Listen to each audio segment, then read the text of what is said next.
So you just want to talk about initially how it came about. Ray, you want us to go ahead and say why we came up with the first? We were looking at edition? some old publications, and they were recording all the state champions from the Western Slope, and we noticed there were several errors in that. So we decided to correct all the errors, and then as we got deeper into it, we started, hey, we can do this and update it every year. And this is basically where the journal came from, and that's been about 8 years ago, Robert. Yeah.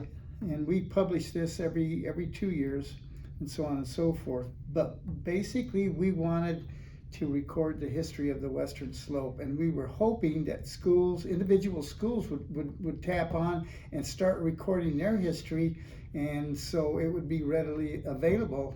And if somebody wanted to come out and make a book about the individual schools, how many places, state champions, coaches, so on and so forth. So it was just the start of the history. Mm-hmm. And Ray, question for you then, why is the Western Slopes wrestling history worth recording?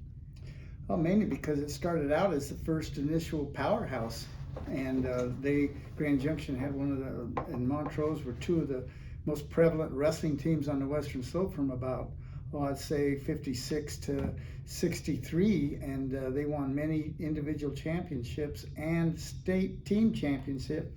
And right now, Grand Junction has the most individual state champions of any school on the Western Slope. Mm-hmm. Consequently, the slope dominated the state for about 10, 15 years, and that was really why it is important. Mm-hmm.